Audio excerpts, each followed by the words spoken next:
Olá, gente. Vamos começar hoje mais um módulo, mais uma aula. Eu espero que vocês estejam bem dispostos a começar a se firmar, se ainda não esteve firmado, e se já está firme, continuar com o mesmo entusiasmo. O nosso assunto é intenso, desafiante, mas é muito instrutivo e abençoador. O nosso conhecimento não é apenas um conhecimento teórico, é um conhecimento que envolve também uma prática de vida. Então hoje nós vamos falar um pouco mais sobre o Espírito Santo, vamos detalhar um pouco mais sobre ele. Então nós, a título de introdução, começamos a dizer que a pessoa e obra do Espírito Santo têm sido esquecidas. Eu sei que uma declaração como essa, ela parece muito impactante. E mais do que um jogo de palavras, eu quero dizer o porquê disso, o que tem acontecido. Então, eu digo de forma paradoxal, ou aparentemente contraditória, que talvez nos últimos 100 anos tenham sido um dos períodos mais omissos quanto ao Espírito Santo. Mas por que isso? Ainda de forma aparentemente contraditória, muito se tem produzido sobre o Espírito, no entanto, eu ainda reafirmo que a pessoa e obra do Espírito Santo têm sido esquecidas. A pessoa e a obra têm sido esquecidas. O Espírito tem sido esquecido porque os discursos modernos sobre ele parecem não ser elaborados entre aspas, no Espírito, em submissão ao Espírito. Por quê? Isso que parece contradição, mas não é. Quando você vai além do que o Espírito revelou na palavra, você o esquece. Ou seja, quando você fala do Espírito em detrimento do que ele deseja que você fale, ou do que ele deu a conhecer, isso é um ultrapassar. E esse ultrapassar, curiosamente, é um esquecimento. Porque se você for atento ao Espírito, você vai se limitar ao que ele deu a conhecer e o que ele mesmo revela a respeito de si mesmo.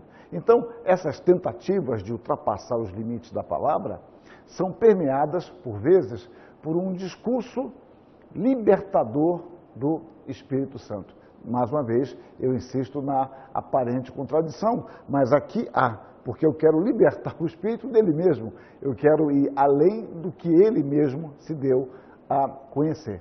Agora, o que eu enfatizo é que todas as vezes que tratamos do Espírito distante, aliado do seu próprio desejo, conforme registrado nas Escrituras, nos esquecemos do Espírito. É porque a gente pensa do Espírito como fosse seres humanos. Eu vou ilustrar aqui, as mães não se ofendam, isso serve para os pais também. Eu vou falar as mães. É como as mães diziam, a minha também falava, olha, no Dia das Mães, para mim, não precisa trazer nada, o que eu quero só é o seu amor, etc. Os filhos nunca confiaram nisso.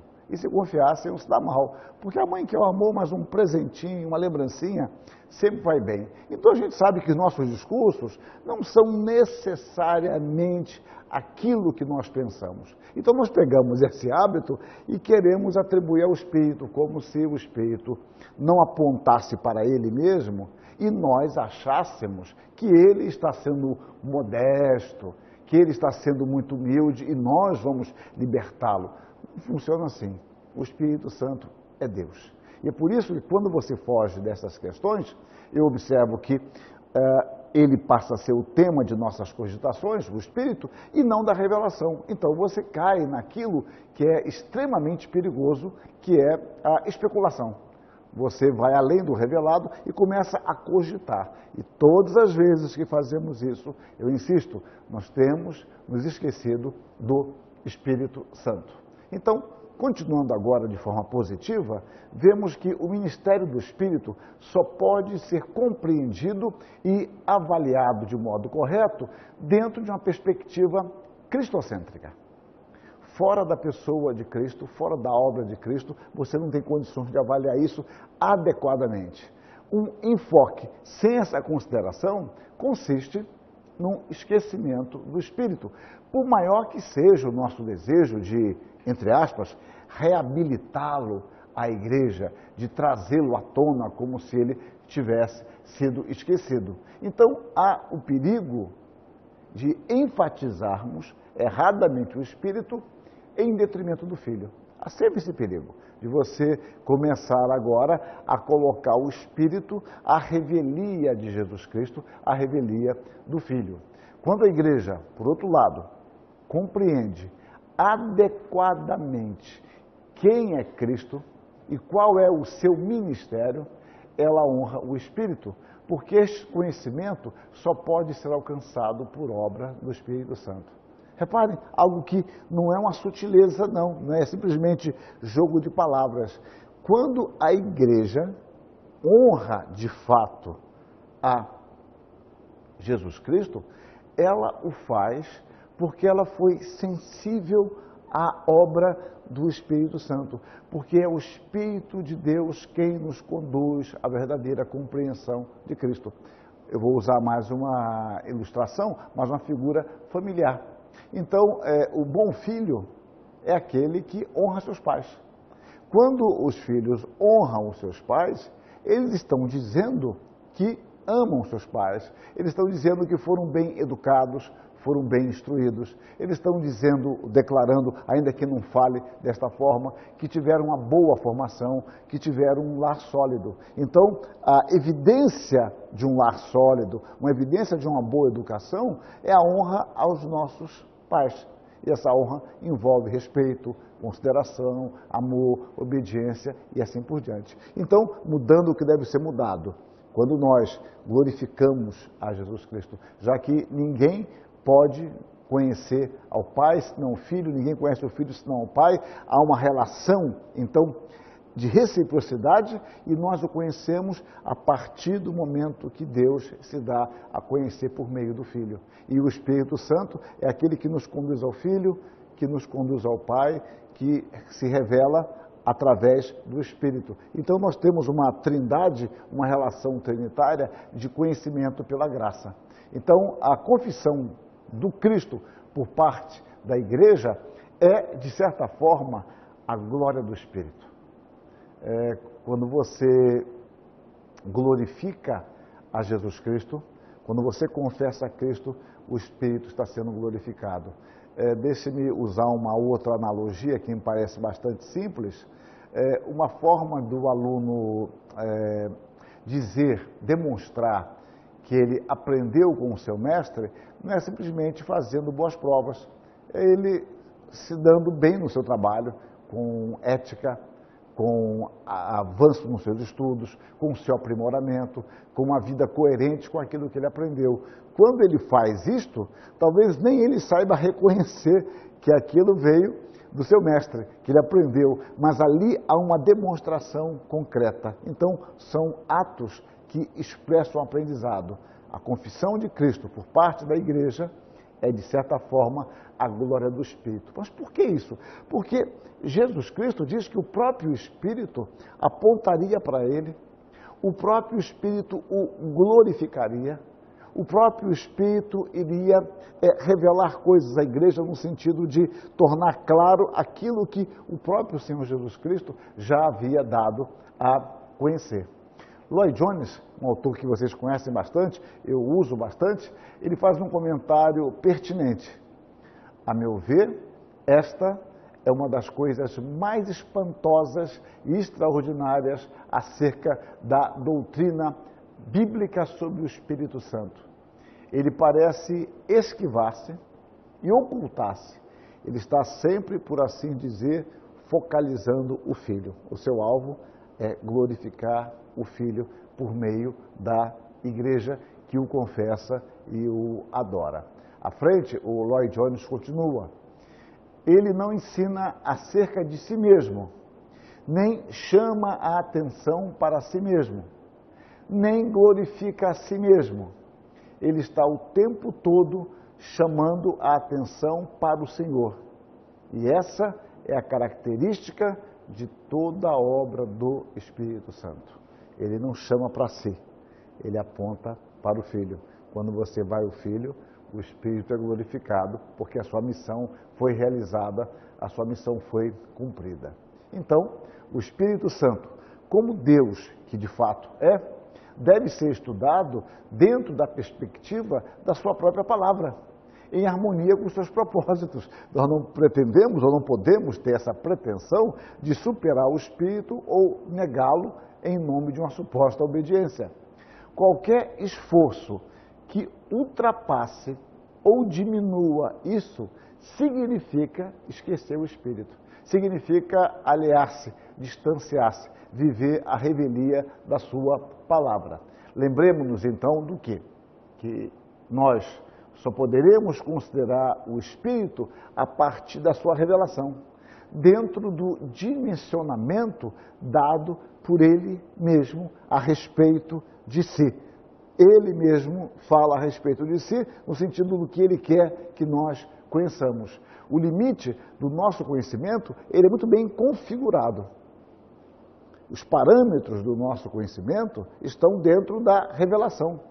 Tentar ultrapassar esse limite, além de ser infrutífero, não vai resultar em nenhum fruto positivo, é uma loucura. Lembremos-nos do texto tão recorrente de Deuteronômio 29, que diz que as coisas encobertas pertencem a Deus. As reveladas pertencem a nós, pertencem aos nossos filhos, para que as cumpramos, não para um apenas deleite espiritual ou casuístico para um debate, vencer um debate. A questão não é essa, mas é para nós, para nossos filhos e para que as cumpramos.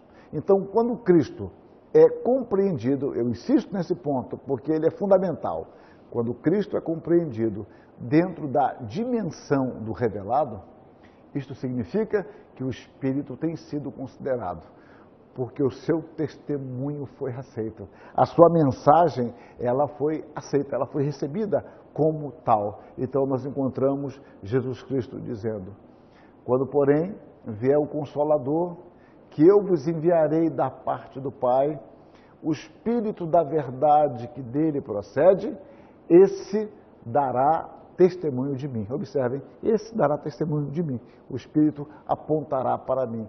Por isso que nós só podemos ir a Cristo, por obra do Espírito Santo. Bom, vamos analisar hoje alguns aspectos. Você vai ter muito mais elementos no seu texto. O texto deste módulo completo, Teologia 2, é bastante amplo, é maior ainda do que o primeiro, mas isso não é para desanimá-lo, muito pelo contrário. Ali ele é grande, mas é muito pequeno em relação à vastidão e à intensidade do assunto. Então, hoje eu vou estudar com vocês as perfeições do Espírito Santo, uma abordagem bíblica. Vou me limitar a algumas questões e tentar aprofundar essas poucas questões que eu vou analisar hoje. Quando nós nos deparamos com as páginas do Novo Testamento, nós encontramos uma gama de referência maior do que as páginas do Antigo Testamento. Então, o Novo Testamento, ele é uma espécie de cumprimento do Antigo Testamento. Então, no Novo, nós encontramos uma gama de referências ao Espírito, as quais revelam de forma mais detalhada a sua pessoa e obra. E, ao mesmo tempo, lançam luz sobre diversos textos do Antigo Testamento. É uma figura que eu gosto de usar, que ela não é minha, é uma figura do B.B. Warfield. B.B. Warfield foi um grande teólogo do século XIX, século XX, morreu em 1921. E essa figura vocês já devem ter me visto usar e talvez eu a use em algum outro momento. É a figura de uma casa mobiliada. Ele diz que o Antigo Testamento é como uma casa mobiliada, mas com menos luz. Então você não vê bem a mobília, não enxerga bem as coisas, porque não é tão claro. O Novo Testamento não traz mobília nova, mas traz mais luz. Então, a partir da luz, você começa a enxergar, a ver melhor o que estava ali, mas você não percebia. Uma analogia que eu uso é como se você chegar de uma viagem cansado numa cidade estranha e chegar à noite. De manhã, quando você acordar e olhar pela janela do hotel, por exemplo, é uma outra cidade para você. Você não viu aquela praça, você não viu aquele rio que passava perto do hotel, você viu muito pouca coisa. De dia, a luz traz maior conhecimento, ou possibilidade de conhecimento, algo é desvelado. O Novo Testamento faz isso, ele traz luz sobre algo que já estava revelado, mas não com tanta clareza. Vamos analisar agora toda a Escritura, tendo uma perspectiva, ou tendo como perspectiva a pessoa do Espírito Santo. Então, um ponto que eu analiso, que é tranquilo para nós, é a unicidade. Há somente um Espírito Santo, um Espírito de Deus, no qual todos os crentes em Cristo foram batizados. Paulo fala que há apenas um só Deus e Pai, apenas Jesus Cristo, um só Senhor e um só Espírito, que ele nos fala do batismo, ele nos fala da unidade do Espírito, ele fala dos dons do Espírito, que é um só Espírito. Então, não existe mais de um Espírito de Deus. Há apenas o Espírito Santo de Deus. Segundo aspecto, eu quero me demorar um pouco mais, ainda assim esboçando, é a sua personalidade. O Espírito Santo é um ser pessoal. Ele é distinto do Pai e do Filho. Ele não é uma força, ele não é uma energia. Ele é um ser pessoal. A Bíblia o apresenta como sendo dotado de 3 elementos essenciais à personalidade. Isto indica que ele não é apenas uma força impessoal. Vocês vão me ouvir falar isso mais de uma vez. Não é apenas uma força ativa, uma energia. Umas traduções antigas das Escrituras tendiam a traduzir erradamente lá em Atos 1:8, quando diz, vós recebereis poder, algumas traduções bem antigas falavam, vós recebereis energia, não é? A ideia de energia é uma tradução que não é a melhor, porque dá a ideia de apenas uma força. Mas a ideia correta é de dinamis, como está no texto grego, a ideia de poder, de onde vem dinamismo, dínamo, dinâmica, o Espírito é um ser pessoal. Eu vou detalhar isso daqui a pouco. Então, o Espírito é o próprio Deus ativo que se agencia deliberadamente por meio de si. Parece uma redundância, mas é para dizer que, de uma outra forma, o Espírito não é uma agência, uma força, não é? Ele não é uma energia. Então, é Deus mesmo se agenciando por meio de si. Ele não é apenas uma emanação de Deus, quando Deus cria por meio da palavra, ou quando Deus fala e tem poder, ou se Deus ordenasse fazer alguma coisa e usasse o seu poder. Não, o Espírito é um ser pessoal. É Deus mesmo agindo através de si mesmo na concretização do seu propósito. O Sproul, um teólogo contemporâneo, escreve, uma personalidade inclui inteligência, vontade e individualidade. Uma pessoa age por intenção. Nenhuma força abstrata pode tensionar fazer qualquer coisa. Boas ou más intenções são limitadas aos poderes de seres pessoais. Ou seja, uma energia não tem capacidade de discernir. Então, se você mexe numa tomada e toca num fio, você toma um choque. O fio não vai ter, a energia não vai dizer para você, não, ele está muito velho, um choque pode ser fatal. Olha, ele usa marca-passo, isso pode acabar com ele. Então, você quando viaja, por exemplo, no aeroporto, tem que passar por aqueles sensores de metal, então ali tem uma plaquinha dizendo que é desaconselhável para quem usa marca-passo. E ali não vai dizer para você, olha, se você tiver mais de 60 anos, 65, ou tiver um marca-passo, a máquina automaticamente, ela poderia até fazer isso, se houvesse uma programação feita por um agente moral que estabelecesse dessa forma. Mas a máquina sozinha, ela não vai ficar definindo coisas, a menos que alguém a programe. Então, uma força ou energia não tem vontade própria. Segue apenas a uma programação. E o ser humano, quando programa um computador, ele pensa, por exemplo, em várias opções. Nos joguinhos eletrônicos, por exemplo, que a garotada domina, então os programadores, que já começam desde meninos, eles simulam vários gestos, vários passos, opções, ataque e defesa, mas ele não foge daquilo ali. Eu posso sofisticar, mas eu que sou um agente ativo. O Espírito Santo, ele não é apenas uma força, ele não é apenas um agente, ele é o próprio Deus se agenciando. Então vamos estudar o Espírito a partir da palavra, o que a palavra nos diz a respeito do Espírito Santo. Vamos lá. Ele possui elementos essenciais à personalidade humana. Então, por exemplo, a Bíblia mostra que ele tem inteligência, podemos chamar isso de mente, de intelecto. Lá em João 14, 26, nós encontramos Jesus Cristo dizendo: mas o Consolador, repare, o Consolador, um ser pessoal, o Espírito Santo, a quem o Pai enviará em meu nome, esse vos ensinará todas as coisas e vos fará lembrar de tudo o que vos tenho dito. Reparem, ele tem inteligência, ele vai nos ensinar, ele nos acompanha ensinando. Há outros textos, eu posso apenas usar um ou dois em cada caso. A palavra diz que ele tem vontade, que é algo próprio do ser humano. Nós vemos lá em Atos 13, 2. E servindo eles ao Senhor e jejuando, disse o Espírito Santo: separai-me agora. Repare, é o Espírito quem fala e ele define, ele decide. Separai-me agora, Barnabé e Saulo, para a obra que eu os tenho chamado. Ele tem sensibilidade.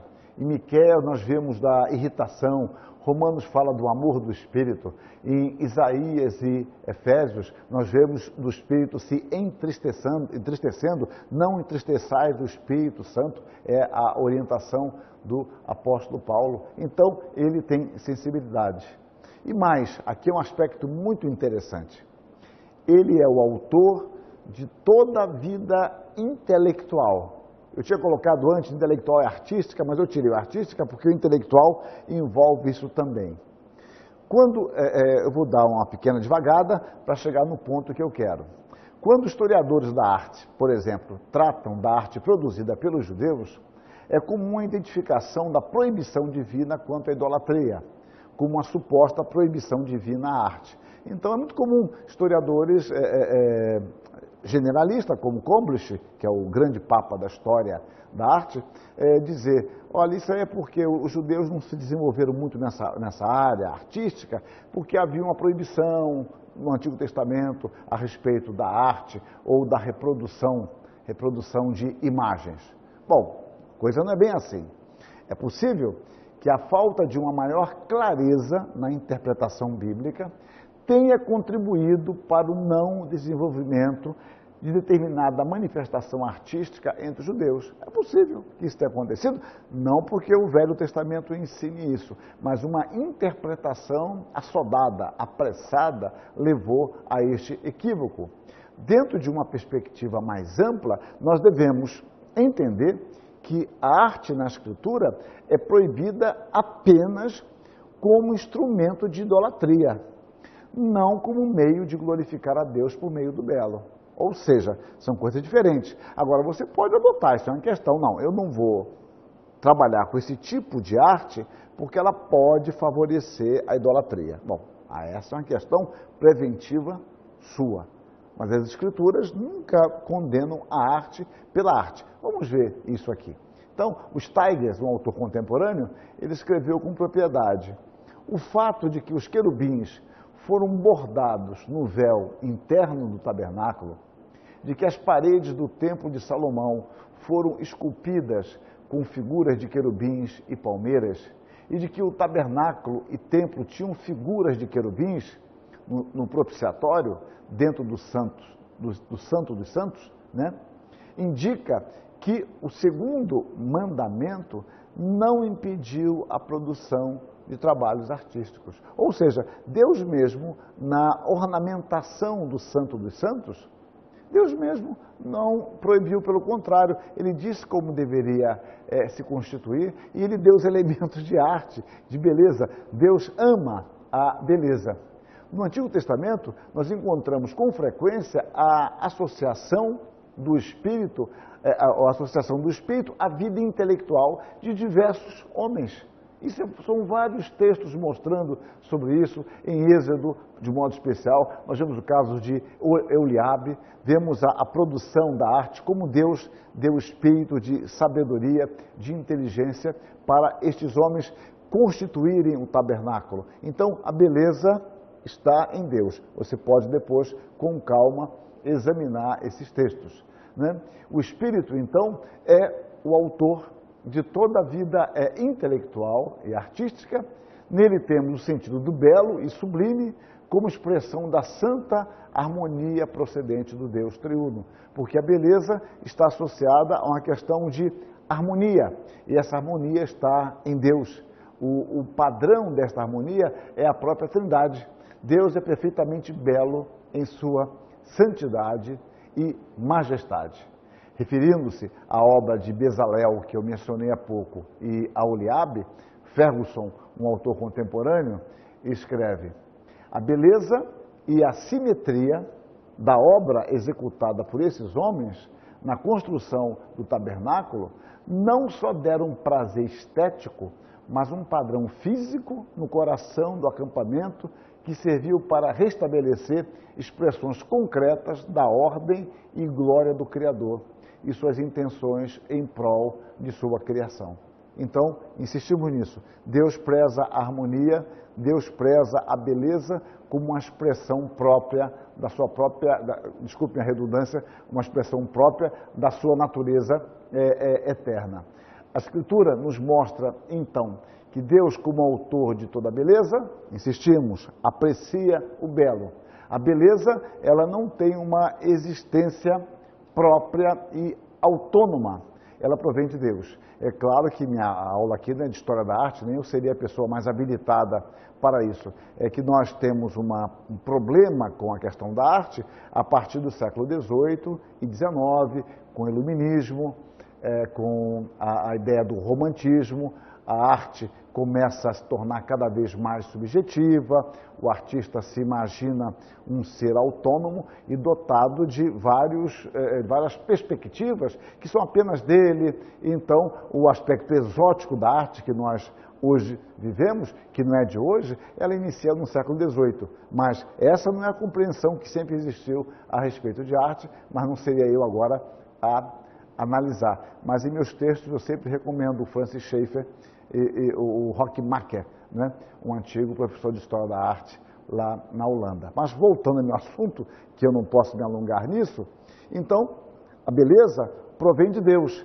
Daí o perigo de fazermos a separação entre beleza e Deus, correndo o risco de adorar a criação em lugar do Criador. E essa é uma inversão curiosa que Paulo em Romanos já fala, que os homens em sua piedade preferiram adorar a criação no lugar do Criador. Uma inversão total de valores. Você não precisa ir tão longe.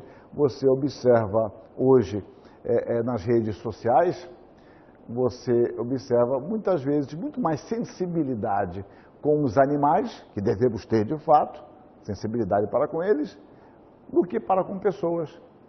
Uma criança passando fome não te sensibiliza muito, mas um cachorrinho querendo atravessar a rua, no meio dos carros, aquilo angustia você.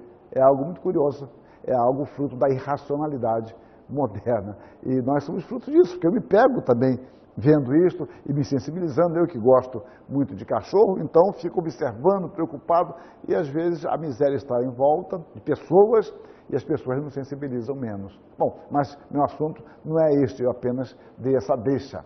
E eu continuo. O belo, por sua vez, ele não tem um sentido apenas funcional. Se o belo tivesse um sentido apenas funcional, nós estaríamos acabados. Muitos arquitetos estariam falidos, nunca teriam projeção. Niemeyer, por exemplo, nunca foi funcional. As obras dele não são funcionais. As obras dele têm um aspecto do prazer também. Então, há o aspecto de funcionalidade. Você não pode criar algo que seja apenas belo, mas que não funcione.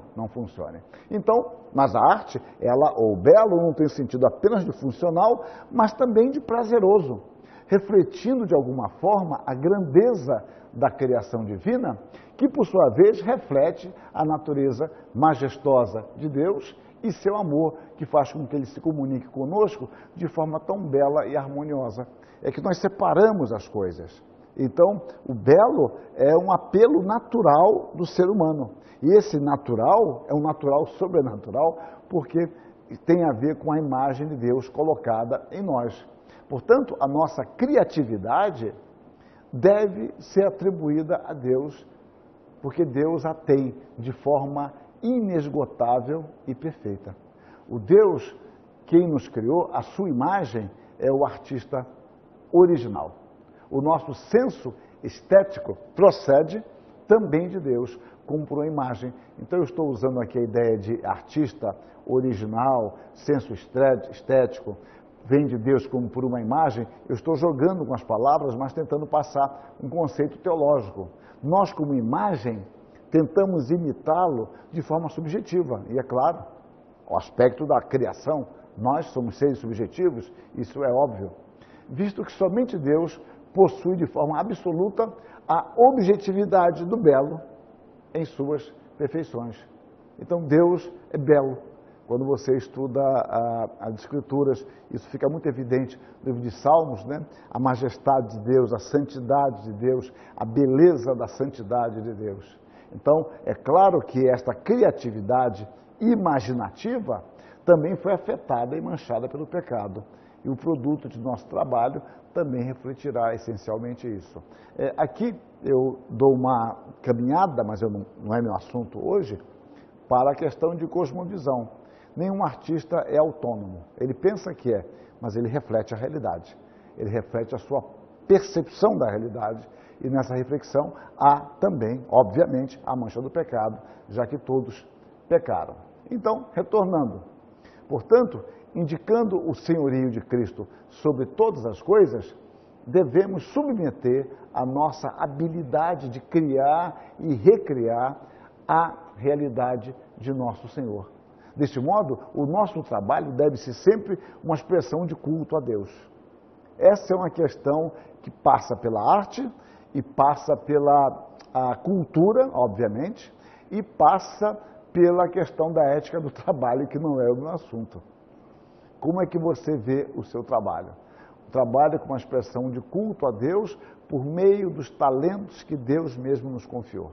Deus mesmo nos confia talentos e nós devemos usá-lo com arte, dentro dos limites que temos, para glorificar a Deus. Então, eu não preciso de um motivo a mais para criar.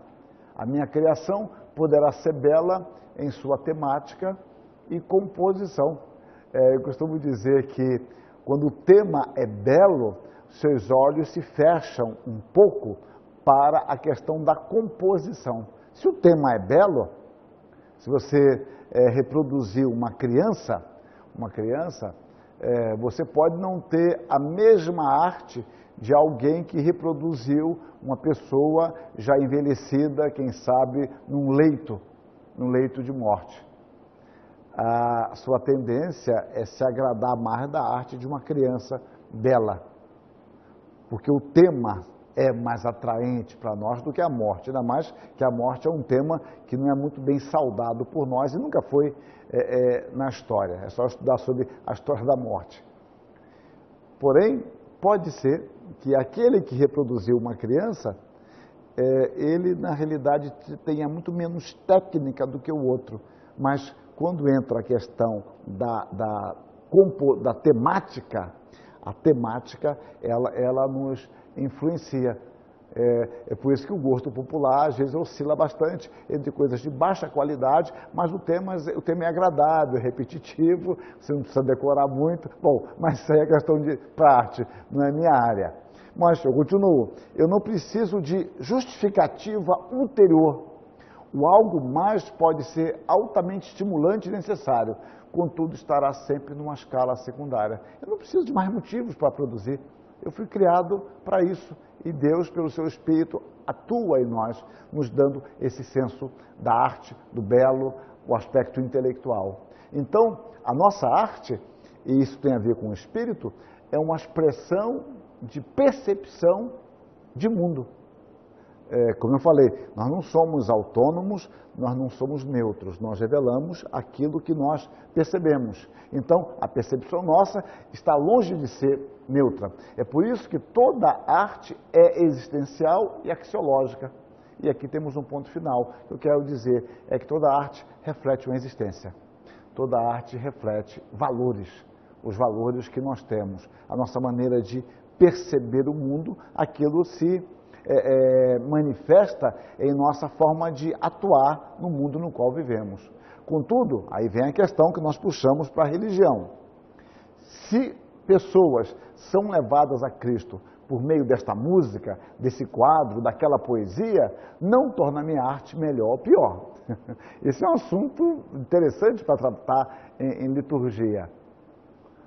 A minha arte, ela não é boa porque pessoas foram conduzidas a Cristo.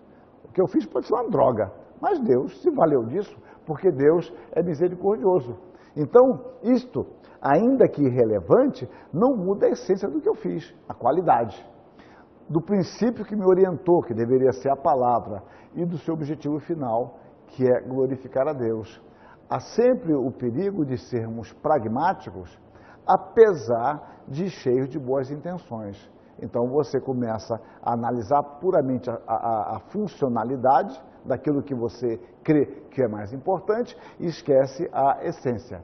Então, usando um exemplo bastante radical, eu digo que Deus pode se valer de um jumento.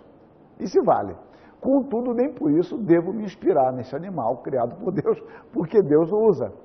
Ainda que Deus também o empregue para demonstrar a nossa insanidade espiritual, como por meio de Isaías, por meio de Jeremias e o próprio Davi no Salmo 32 usa como figura. Devemos produzir o melhor visando glorificar a Deus no que realizamos. E quando assim fazemos, nós estamos sendo sensíveis à ação do Espírito de Deus, que é o autor de toda a vida intelectual. Então, nós somos filhos de Deus, criados não por qualquer um, mas pelo próprio Deus, como diz o salmista. Deus nos recria em Cristo, o Deus encarnado, não simplesmente para uma admiração recíproca, mas para que caminhemos nas boas obras preparadas de antemão para que andemos nelas, mas que devido às nossas limitações nem sempre nos parecerão belas. No entanto, foram ordenadas por Deus, porque há o costume com o belo. Você pode estar tão familiarizado com algo que você não percebe mais, mas Deus nos criou para as boas obras. Ele mesmo nos recria. Quando Paulo diz que nós fomos criados em Cristo para as boas obras, ele está nos dizendo, podemos traduzir assim também, que o homem é um poema, é o mais belo poema de Deus, composto em Cristo para as boas obras. Então, os caminhos propostos pela sabedoria de Deus são belos. Os seus caminhos, diz Provérbios, são caminhos deliciosos, né? No hebraico, noam, belos, amáveis, e todas as suas veredas paz. Os caminhos de Deus são deliciosos. Agora nós temos que aprender a nos encaminhar por Ele. A grande beleza estética da vida do homem está em obedecer a Deus, seguindo assim os seus caminhos. Com base no texto de Efésios 2:10, podemos dizer que o homem é o mais belo poema de Deus, criado em Cristo Jesus, nosso Senhor. Essa figura nós usamos, embora nem todos concordem que devamos fazer isso. Carson é um erudito contemporâneo que não gosta dessa interpretação. Eu discordo do Carson e sigo isso, porque a ideia de poesis é a própria palavra usada para a obra de Aristóteles, arte poética. Então podemos dizer que o homem é uma feitura, sim, essa feitura pode ser traduzida por poema. Então, o nosso novo nascimento deve nos conduzir a uma maior sensibilidade para com a beleza da criação de Deus. Contudo, a fé cristã não se expressa em mero culto à beleza, antes em adoração ao Deus Criador de todas as coisas. Então, a fé cristã, ela não se expressa apenas em beleza, né? Mas em adoração a Deus, o nosso Criador. Então, Deus, como fonte de toda beleza, exercita a arte em toda a criação. Os céus proclamam a glória de Deus. E é algo curioso, mesmo o homem muitas vezes sendo um naturalista, ele perdendo a dimensão de Deus, ele aprecia a natureza. Ele gosta de observar o céu estrelado, o frio mais seco, como é o meu caso, que eu gosto, o frio mais seco. Alguém pode admirar um dia ensolarado, o verão, o céu pela manhã avermelhado. Então, nós apreciamos isso. Deus é que fez tudo isso e Deus manifesta arte e beleza naquilo que faz. O que Francis Schaeffer diz a respeito dos Alpes suíços, que de fato são belos, nós brasileiros poderíamos falar com muito maior propriedade a respeito das belezas diversificadas de nossa terra. Então diz lá o Schaeffer, vá aos Alpes e observe as montanhas cobertas de neve. Ele mesmo vivia lá. Não há como contestar, Deus se interessa por beleza. Ele fez as pessoas para serem belas e a beleza tem o seu lugar na adoração a Deus, no culto que nós prestamos a Deus. Portanto, ainda que a Bíblia não seja um livro que trate de teoria estética, oferece-nos parâmetros, oferece balizas, medidas para avaliar o sentido da arte e avaliar o seu propósito. Na nova dispensação, o Espírito continua atuando, concedendo dons aos homens para ensinar e dirigir a igreja pela palavra. Isto é muito curioso. A pregação, o ensino da palavra envolve uma arte, não uma arte plástica, que é uma outra questão que Pedro nos fala, traduzido por fictício, algo que você molda e remolda, mas envolve arte no ensino de fidelidade e beleza no que realizamos. Outro aspecto que eu analiso, então, sobre o Espírito, é que pronomes pessoais são usados para se referir a ele. Aqui há uma questão gramatical curiosa. Jesus Cristo se refere ao Espírito usando um pronome pessoal masculino, ekeinos, mesmo o substantivo grego pneuma sendo neutro. Ou seja, de propósito, esse, entre aspas, erro gramatical não é erro, é para mostrar que mesmo a palavra Espírito sendo neutra, ele não vai usar um pronome neutro, ele usa um pronome pessoal masculino, ekeinos, para evidenciar que ele é uma pessoa.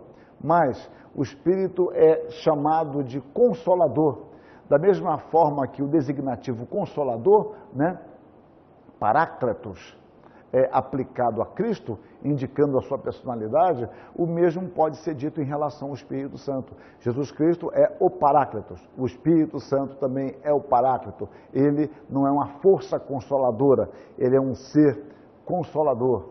No texto de João 14,16, Jesus Cristo conforta os seus discípulos, prometendo-lhes outro consolador, referindo-se a uma pessoa numericamente distinta, que viria a substituir outra, um consolador semelhante a ele. Há outros textos que mostram isso. Portanto, o consolador é Jesus Cristo, o Espírito é outro. É outro igual a ele, no sentido distinto, mas igual, um ser pessoal, semelhante a Jesus Cristo, que veio substituí-lo neste propósito. O Consolador, então, é aquele que conforta, exorta, guia, instrui, que defende, é um amigo que assiste aos seus amigos. Não me cabe aqui analisar, mas no texto de aula nós falamos sobre a própria palavra Consolador, O discurso do Consolador, que pode ser exortador, o Parácletos. É muito curioso estudar isso. Bom, essas atividades são próprias de uma pessoa, não de uma mera força ou influência. Então aqui, como eu não tinha tempo, eu sabia que não teria para ler cada texto, eu fui apenas indicando, a maioria dos textos é conhecido. Então, atos pessoais são-lhe atribuídos. Ele trabalha, ele intercede, ele proíbe, ele decide, ele perscruta, ele fala, vimos lá, o Espírito disse, separarem a Saulo e a Barnabé, ele testifica, ele dá testemunho. Paulo diz em Romanos 8,16 que o próprio Espírito testifica com o nosso Espírito que somos filhos de Deus. Ele ensina, ele consola. Atos 9,31 diz que a igreja crescia no consolo do Espírito. Ele reprova, ele regenera. Paulo fala do lavar regenerador do Espírito. Ele ora. Paulo diz em Romanos 8,26 que o Espírito intercede por nós. ele nos guia à verdade, como disse Jesus Cristo, ele glorifica Cristo nos conduzindo à verdade, nos conduzindo ao próprio Cristo. São atividades humanas próprias do Espírito. Ele chama os homens ao trabalho, dirigindo-os nesta atividade. Voltamos ao texto de Atos 13, ele diz: separai-me a Barnabé e a Saulo. Ele é relacionado com outras pessoas. Isso é curioso. O Espírito é relacionado com seres pessoais, não sendo confundido com ninguém, nem com o Pai, nem com o Filho. Há uma distinção clara entre eles. Diz o Roger, um grande, maior teólogo presbiteriano do norte dos Estados Unidos, no século XIX. A própria associação do Espírito em tal conexão com o Pai e com o Filho, visto que se admite serem eles pessoas distintas, prova que o Espírito Santo é uma pessoa. E há mais textos, lá em Mateus 28 e 19, quando fala e de pregai por todo mundo, batizando-os em nome do Pai, do Filho e do Espírito Santo. Aí, além da personalidade do Espírito, indica também a sua divindade, a bênção apostólica, a ação do Espírito, lá em Lucas 1,35, quando Maria se encontrou grávida do Espírito Santo, e lá diz que o ente santo que nascerá de ti. Então, há diversos textos caminhando nesta direção. Bom, mais um argumento. Em alguns textos, o Espírito, ele é distinto do seu poder. O Espírito não é confundido com o seu poder, nem com o daqueles aos quais ele capacita eficazmente.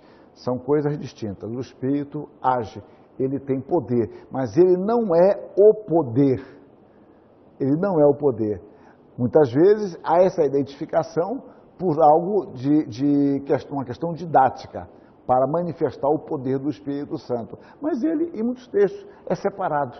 O Espírito é que enche, o Espírito é que fala, é o Espírito que enche. Lá em Atos 1,8 diz: mas recebereis poder ao descer sobre vós o Espírito Santo. Ou seja, eles teriam poder, mas quem desceria sobre eles não era o poder simplesmente, mas era o Espírito Santo.